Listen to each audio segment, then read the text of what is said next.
Right now we are preparing to launch our boat, and there's quite a few things that need to be done before it is ready to go in the water. I'm still a little nervous. It's been out of the water for quite some time now. I'm expecting some problems to arise throughout this process, but prepared to assess anything that comes up. Right now I'm trying to take care of everything that needs to be done prior to it hitting the water, which include getting the barrier coat on the bottom, and I want to buff the hull so I don't have to deal with that once it's in the water. So it's all set for the season. So let's head down to the boatyard.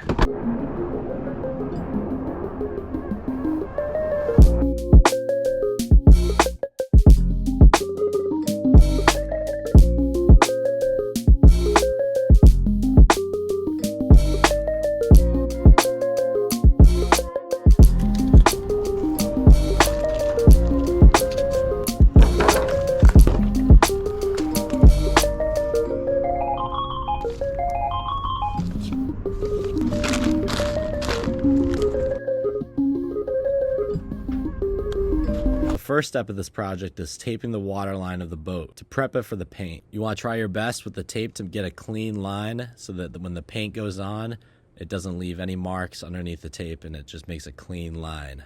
I like to buff the boat before I paint the bottom so that any of the debris doesn't kick off onto the bottom of the boat. So you move the ladder to your next spot, then you apply the compound. Depending on the oxidation that's on the hull, you want to apply a lot of compound or as much needed. Spread out the compound on the hull. I just use the buffer itself to spread it across. You could also use a paintbrush. Then you start buffing.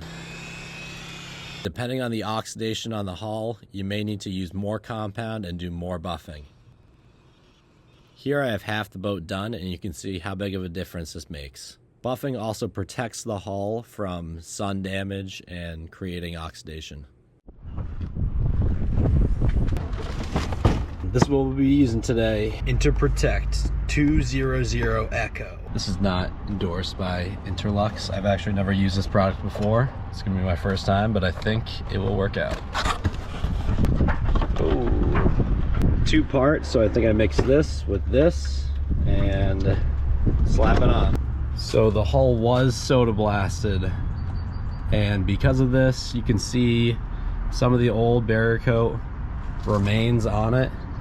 You can see gel coat, barrier coat, probably some still on that. But I'm hoping that I won't need the 3 coat minimum for a bare hull that it recommends. So we'll see how it turns out.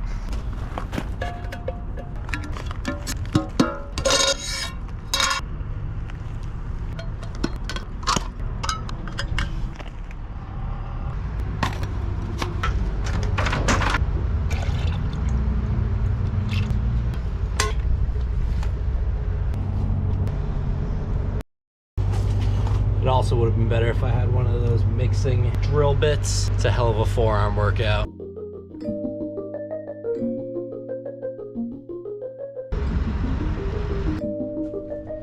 Biggest pain of the process is going to be moving the boat stand one by one to paint what's underneath here.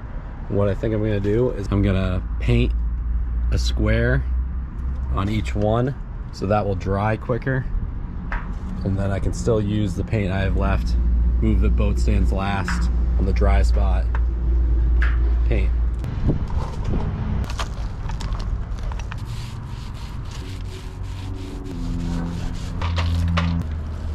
Oh.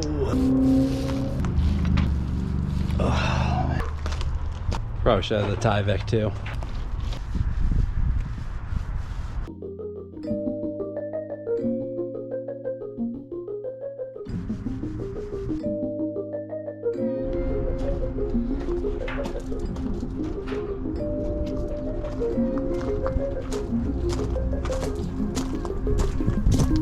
It's crazy how a fresh coat of paint can make a boat looks good. Unfortunately, I can only do so much between work days, so now I have to go back to work.